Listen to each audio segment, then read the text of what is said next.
Welcome to Terminology in Healthcare and Public Health Settings, Cardiovascular System. The objectives for this unit, Cardiovascular System, are to define, understand, and correctly pronounce medical terms related to the cardiovascular system, describe common diseases and conditions with an overview of various treatments related to the cardiovascular system. The cardiovascular system is also referred to as the circulatory system. Its primary functions include distributing blood to all areas of the body, delivering needed substances to cells, and removing wastes.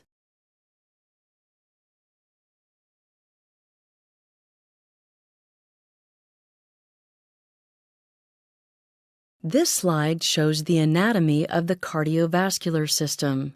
As you can see, the organs of this system include the heart, the arteries, the capillaries, and the veins. A variety of specialists treat diseases of the cardiovascular system.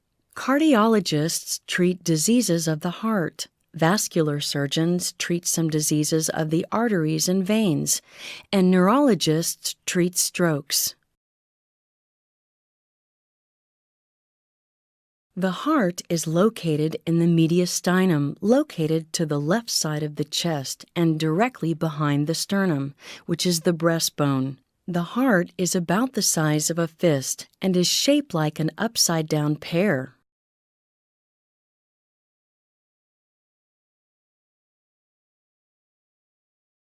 The heart has a right and left side. The heart is divided into its right and left sides by a wall called the septum. The right side of the heart delivers blood to the lungs where carbon dioxide, or CO2, is exchanged for oxygen. The left side of the heart then pumps oxygenated blood to the body. The heart is divided into 4 chambers, 2 atria and 2 ventricles. The 2 atria are known as the left and right upper chambers.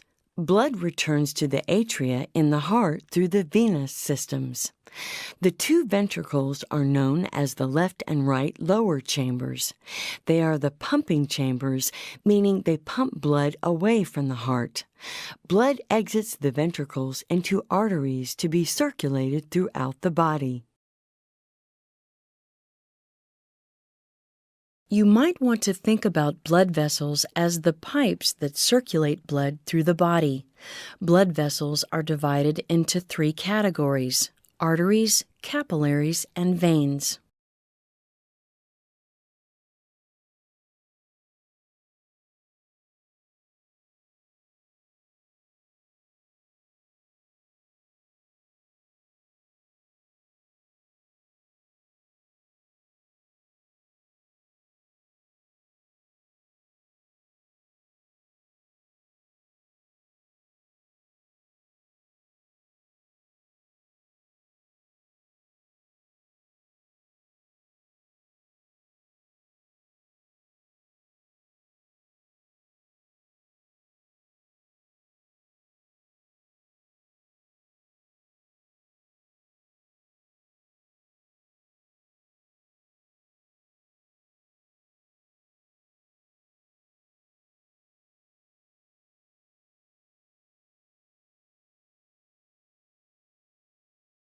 Arteries are large, thick-walled vessels which can dilate or constrict. Arteries carry blood away from the heart to the rest of the body or to the lungs. All arteries carry bright red blood that contains a high level of oxygen.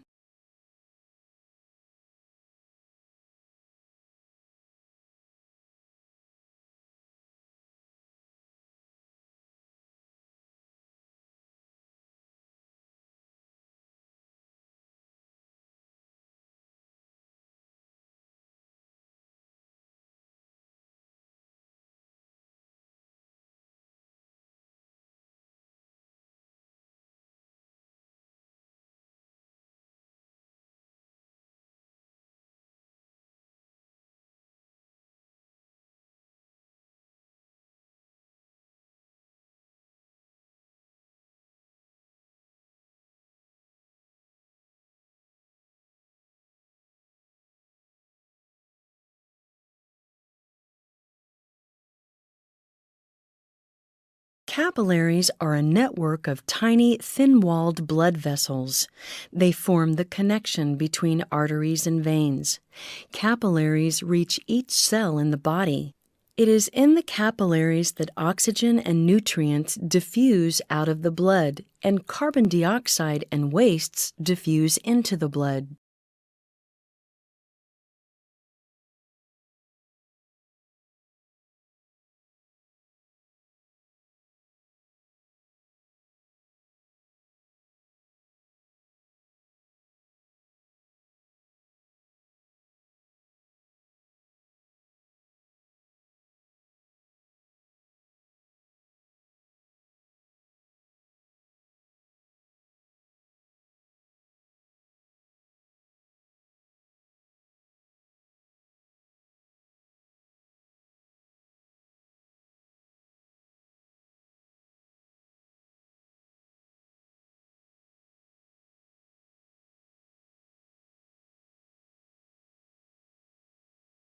Veins carry blood back towards the heart from either the lungs or the cells and tissues of the body. All veins carry dark red-purple blood that has a low level of oxygen.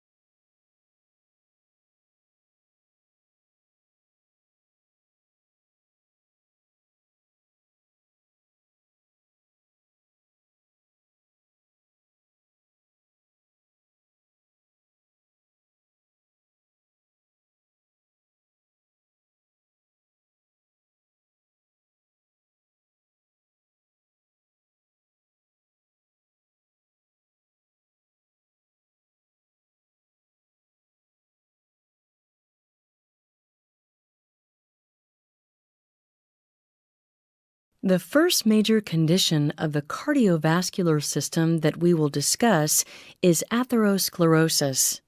Atherosclerosis is a disease in which plaque builds up inside your arteries. Plaque is a sticky substance made of fat, cholesterol, calcium, and other substances found in the blood. Over time, the plaque hardens and causes narrowing of your arteries. This in turn limits the flow of oxygen-rich blood to your body and can lead to serious problems. These problems include coronary artery disease, carotid artery disease, and peripheral arterial disease.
In coronary artery disease, the arteries that supply blood to your heart become blocked.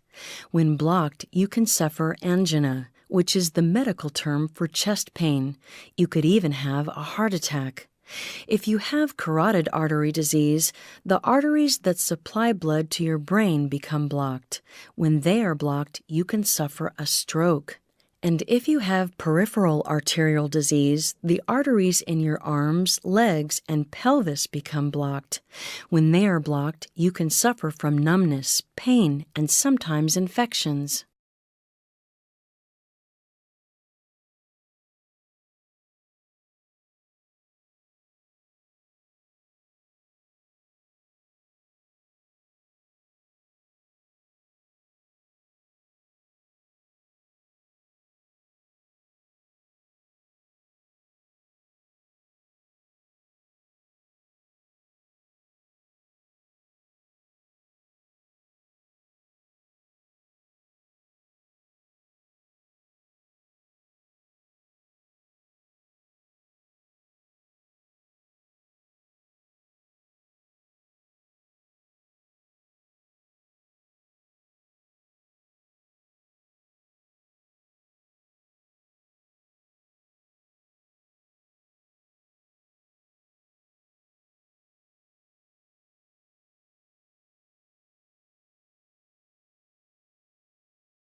Atherosclerosis usually doesn't cause symptoms until it severely narrows or totally blocks an artery.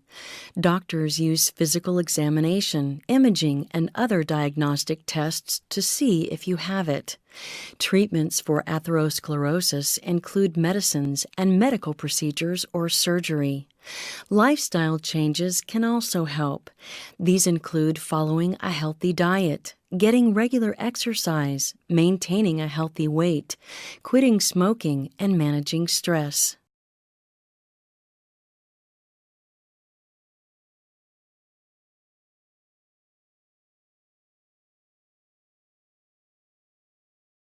The next cardiovascular condition that we'll discuss is a stroke. A stroke occurs when the blood supply to part of your brain is interrupted or severely reduced, depriving brain tissue of oxygen and food. Within minutes, brain cells begin to die. A stroke is a medical emergency. Prompt treatment is crucial. Early action can minimize brain damage and potential complications. The good news is that strokes can be treated and prevented, and many fewer Americans now die of stroke than was the case even 15 years ago. Better control of major stroke risk factors, high blood pressure, smoking, and high cholesterol is likely responsible for the decline.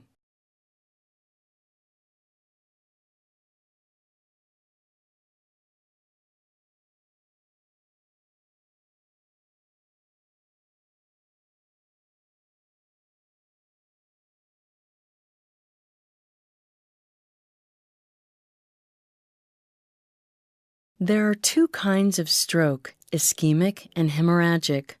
Almost 90% of strokes are ischemic strokes. They occur when the arteries to your brain are narrowed or blocked, causing severely reduced blood flow called ischemia. Lack of blood flow deprives your brain cells of oxygen and nutrients, and cells may begin to die within minutes. The other kind of stroke is called a hemorrhagic stroke. Hemorrhage is the medical term for bleeding. Hemorrhagic stroke occurs when a blood vessel in your brain leaks or ruptures. Brain hemorrhages can result from a number of conditions that affect your blood vessels, including uncontrolled high blood pressure, hypertension, and weak spots in your blood vessel walls, aneurysms. Mini strokes, also known as transient ischemic attacks or TIAs, occur when the blood supply to the brain is briefly interrupted. Many TIAs last less than 5 minutes. Like an ischemic stroke, a TIA occurs when a clot or debris blocks blood flow to part of your brain. Unlike a stroke, however, which involves a more prolonged lack of blood supply and causes permanent tissue damage, a TIA doesn't usually leave lasting effects because the blockage is temporary. There are numerous symptoms which occur when you are having a stroke. Strokes can result in a variety of neurologic deficits, such as sensory, motor, or cognition. For example, you may experience symptoms such as sudden numbness or weakness of the face, arm, or leg, especially on one side of the body. You may have sudden confusion, trouble speaking or understanding speech. In addition, you may have sudden trouble seeing in one or both eyes. You may also have sudden trouble walking, dizziness, loss of balance, or coordination. And finally, you may have a sudden severe headache with no known cause. Treatment is completely dependent upon the cause and type of stroke. Strokes can be traumatic, ischemic, hemorrhagic, etc. Drug therapy with blood thinners is the most common treatment for both ischemic and hemorrhagic strokes. Rehabilitation therapy helps individuals overcome disabilities that result from stroke damage. Hypertension is the next cardiovascular condition that we'll discuss. Hypertension is often referred to as high blood pressure. Hypertension results in damage to organs by consistently causing high blood pressure in vessels of individual organs. It is typically called a silent killer because many people have it but don't know it. Hypertension can cause life-threatening illnesses like kidney problems, stroke, heart failure, blindness, and heart attacks. You can control high blood pressure through healthy lifestyle habits and taking medication if needed. The diagnosis of hypertension is based upon your blood pressure readings. Blood pressure readings use two numbers, the systolic and diastolic pressures.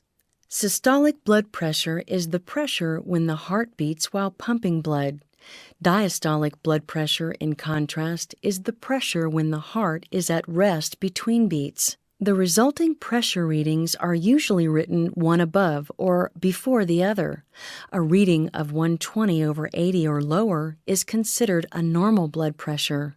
A reading of 140/90 or higher is considered a high blood pressure.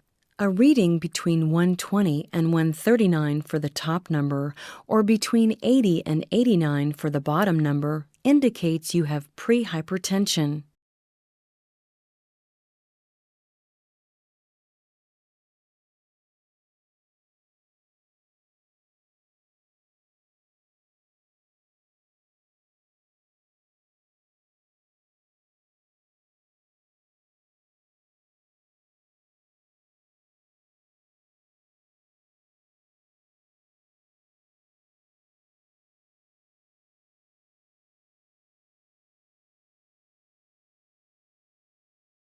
You may be wondering, when are we going to talk about heart attacks?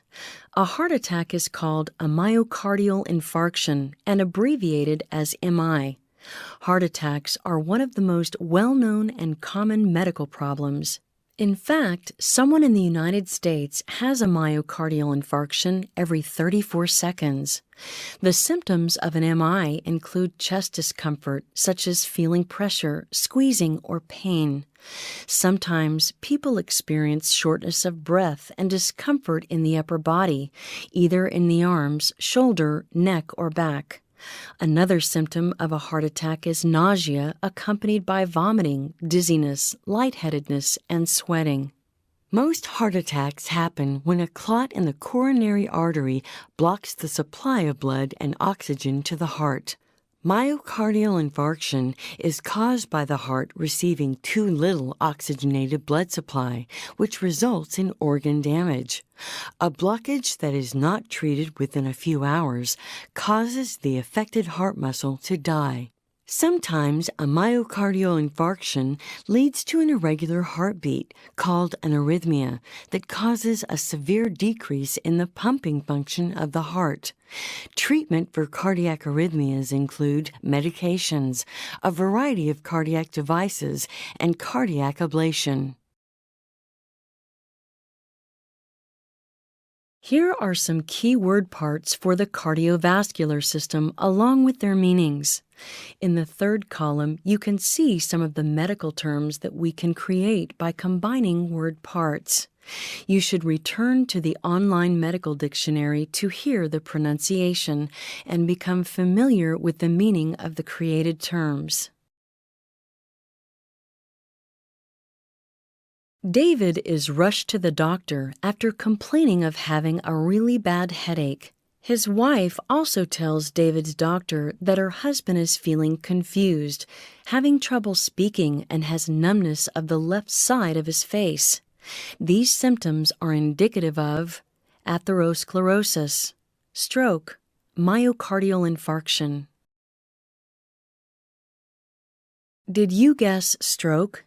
Remember that the symptoms of a stroke include sudden numbness or weakness of the face, arm, or leg, especially on one side of the body, sudden confusion, trouble speaking or understanding speech, sudden trouble seeing in one or both eyes, sudden trouble walking, dizziness, loss of balance or coordination, sudden severe headache with no known cause. This concludes cardiovascular system. In summary, we defined medical terms related to the cardiovascular system, and we described common diseases and conditions with an overview of various treatments related to the cardiovascular system.